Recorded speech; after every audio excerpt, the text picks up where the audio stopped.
बच्चों आज की क्लास का जो हमारा टॉपिक है वही आपके चैप्टर का नाम भी है आउटकम ऑफ डेमोक्रेसी।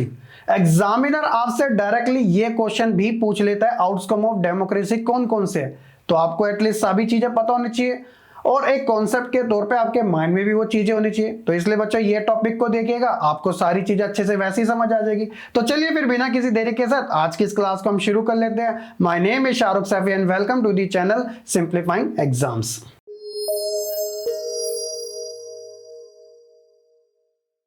बच्चों हमारा टॉपिक है आउटकम ऑफ डेमोक्रेसी। तो इसमें देखिए there are certain things that democracy must provide. ऐसी कुछ चीजें जो डेमोक्रेसी जरूर प्रोवाइड कराती है। जैसे in a democracy people have the right to choose their rulers and people will have control over them. क्या होता है डेमोक्रेसी के अंदर? सबसे अच्छी बात होती है, देखिए हमारे सबके जो ओपिनियंस है ना वो क्या है, काफी डिफरेंट होते हैं। सवाल यहां पर आता है कि किसके ओपिनियन को प्रेफर किया जाए। अगर मेरे ओपिनियन को प्रेफर किया जाएगा तो कोई दूसरा बुरा मान जाएगा, किसी दूसरे को तो कोई तीसरा, तो ये तो कभी भी सॉल्यूशन निकलेगा ही नहीं।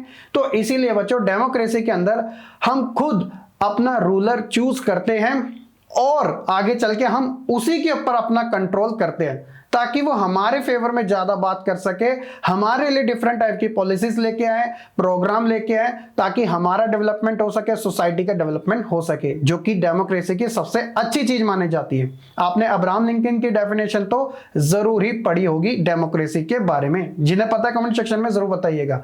इसके अलावा whenever possible and necessary, जहां कहीं भी जरूरत हो, संभावनाएं हो, citizen should be able to participate in decision making. तो भैया जहां कभी भी जरूरत हो, जो आम नागरिक है वह पार्टिसिपेट जरूर करे डिसीजन मेकिंग में, क्योंकि लोगों की जो राय होती है वो काफी ज्यादा इंपॉर्टेंट माने जाती है डेमोक्रेसी के अंदर ही, ताकि वो सभी लोगों को अच्छे तरीके से प्रभावित यानी अफेक्ट भी कर सके।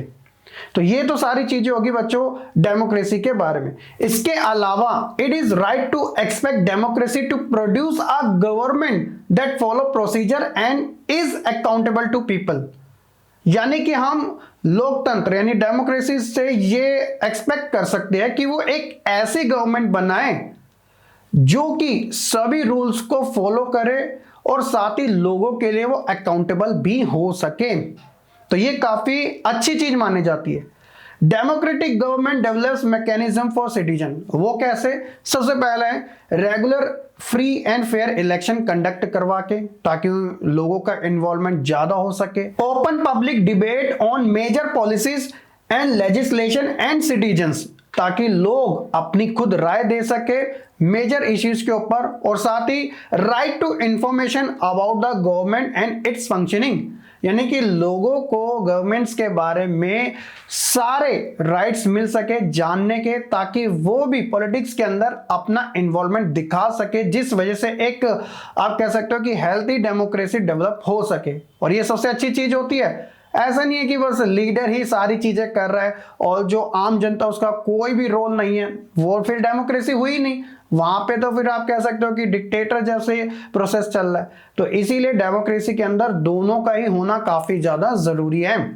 और अगर हम वही बात करें कि इन सब चीजों से क्या आउटकम निकल के आते हैं, तो जैसे कि मैंने आपको फर्स्ट पार्ट में बताया था वही चीजें आप यहां पर भी मेंशन कर सकते हो। तो नंबर 1 है प्रमोट्स इक्वालिटी अमंग सिटीजन, यानी कि जो डेमोक्रेसी के आउटकम्स है उसमें सबसे पहले ये आता है कि ये क्या करती है कि प्रमोट करती है इक्वालिटी को लोगों के बीच में, ताकि सभी को लेकर ऐसा ना हो कि भैया उनके साथ अनफेयर तरीके से ट्रीट किया जा रहा है। साथ ही enhance the dignity of the individual, यानी कि हर व्यक्ति की गरिमा का इसमें ध्यान रखा जाता है।